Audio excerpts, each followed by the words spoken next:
નમસ્કાર મિત્રો, હું છું મીતા. આજે આપણે દૂધીનો હાંડવો બનાવીશું.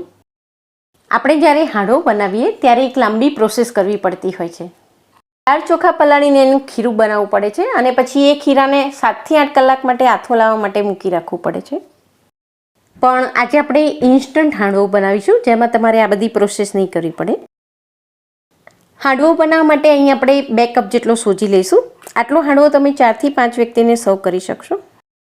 2 કપ સૂજી છે તો એનાથી અડધું એટલે કે 1 કપ જેટલું હું આમાં દહીં મિક્સ કરી દઉં છું.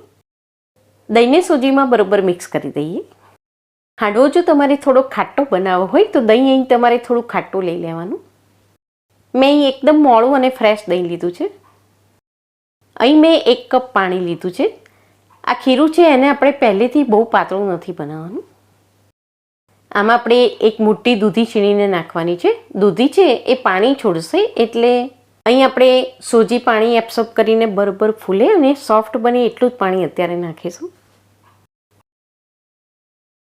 ખીરાને અહીં અત્યારે આપણે થોડું જાડું જ રાખીશું.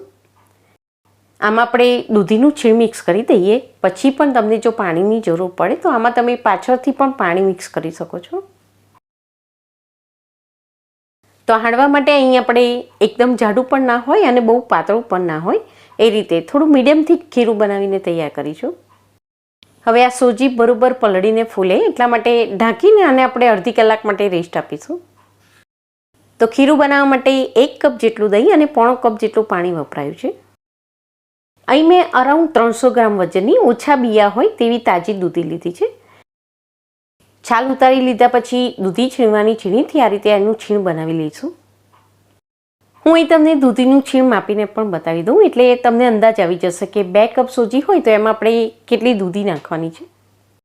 દૂધી તમે થોડી વધારે નાખશો તો એનાથી હાંડવો એકદમ સોફ્ટ બનશે.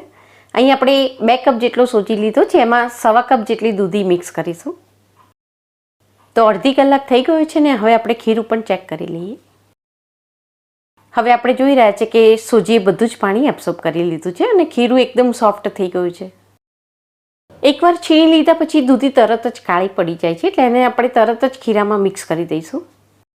તો અહીંયામાં આપણે અત્યારે પાણી મિક્સ નહીં કરીએ. સૌથી પહેલાં આમાં આપણે દૂધીનું છીણ મિક્સ કરી દઈએ.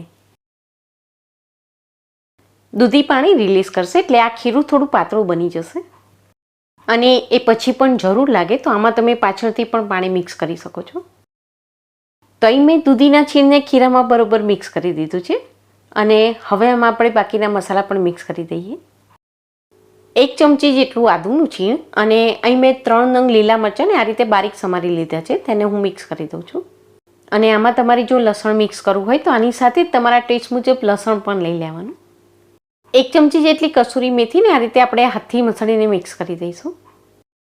ટેસ્ટ મુજબ મીઠું નાખી દઈશું. મેં અહીં 1.5 ચમચી જેટલું મીઠું લીધું છે. સાથે અડધી ચમચી જેટલી હળદર અને મરચું આપણે આપણા ટેસ્ટ મુજબ જેટલું તીખું કે મોળું બનાવવું હોય એ પ્રમાણે નાખીશું. હું અહીં 2 ચમચી જેટલું કાશ્મીરી લાલ મરચું મિક્સ કરી દઉં છું. અને હાંડવામાં જો તમે થોડો અજમો મિક્સ કરશો તો એનો ટેસ્ટ બહુ જ સરસ લાગે છે. અડધી ચમચી ગરમ મસાલો, 1 ચમચી જેટલા તલ અને 1 મોટી ચમચી જેટલી આમાં આપણે ખાંડ પણ મિક્સ કરીશું.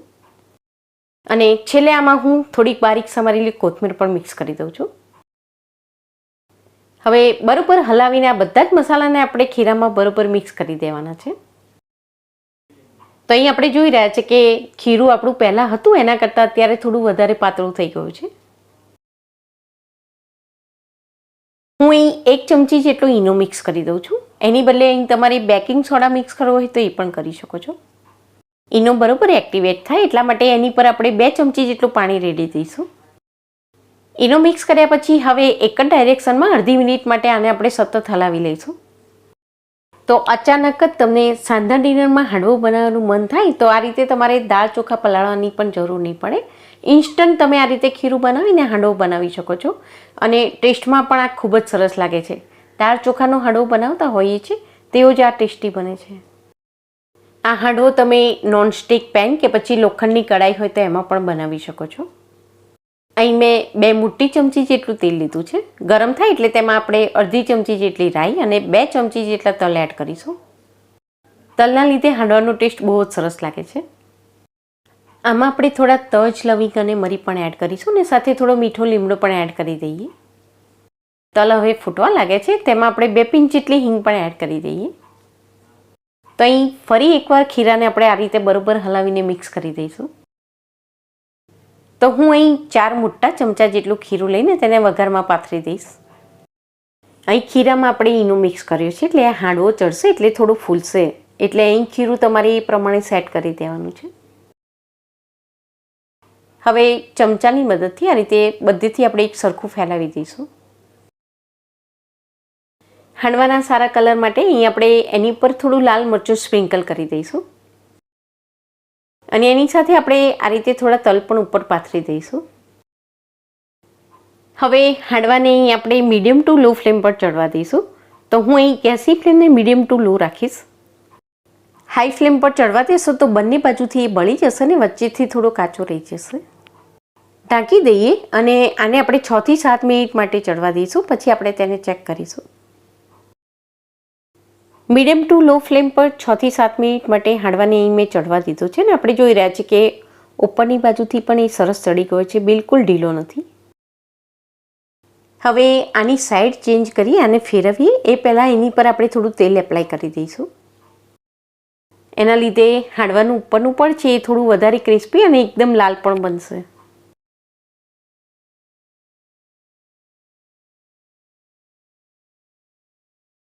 હાંડવો છે એ આપણા ગુજરાતીઓની એકદમ ફેવરિટ ડિશ છે અને એનું ઉપરનું પડ એકદમ લાલ કલરનું થોડું બળેલું ને કડક હોય તો જ એને ખાવાની ખૂબ જ મજા આવે છે. ફરી એકવાર ઢાંકી દઈએ અને એને આપણે બીજી બાજુથી પણ બરોબર ચડવા દઈશું. 6 થી 7 મિનિટ પછી હાંડવો હવે નીચેની બાજુથી પણ સરસ શેકાઈ ગયો છે. હવે આપણે તેને પલટાવી દઈએ. હવે આ હાંડવો બરોબર ચડ્યું છે કે નહીં એ તમને કેવી રીતે ખબર પડશે? તો એક છરીની મદદથી આ રીતે આપણે તેને સેન્ટરમાંથી ચેક કરીશું. જો કાચો હશે તો સેન્ટરમાંથી જ કાચો હશે. તો અહીં આપણે જોઈ રહ્યા છીએ કે છરી એકદમ ક્લીન આવે છે, મતલબ હાંડવો સરસ ચડી ગયો છે. હવે આપણે તેને એક પ્લેટમાં કાઢી લઈએ. દૂધી છે એ પ્રાકૃતિક રીતે ખૂબ જ ઠંડી છે એટલે ઉનાળામાં તો એ ખાસ ખાવી જોઈએ. અને ઉનાળા દરમિયાન જો બહુ આથાવાળા પદાર્થો ખાવામાં આવે તો એનાથી શરીરમાં પિત્ત વધી જાય છે. એટલે ઉનાળા દરમિયાન જો તમને હાંડવો ખાવાનું મન થાય ને તો આ રીતે ઇન્સ્ટન્ટ હાંડવો બનાવીને ટ્રાય કરજો. દૂધીના કારણે આ હાંડવો એકદમ સોફ્ટ બને છે અને ટેસ્ટમાં પણ એ બહુ જ સરસ લાગે છે. તો આ ગરમા ગરમ હાંડવાને તમે ગ્રીન ચટણી, ટોમેટો સોસ કે પછી ચા સાથે સર્વ કરો. અને આજની રેસીપી જો તમને પસંદ આવી હોય તો વિડીયોને લાઇક અને શેર કરવાનું ના ભૂલશો. ફરી મળીશું એક નવી રેસીપી સાથે. Thank you.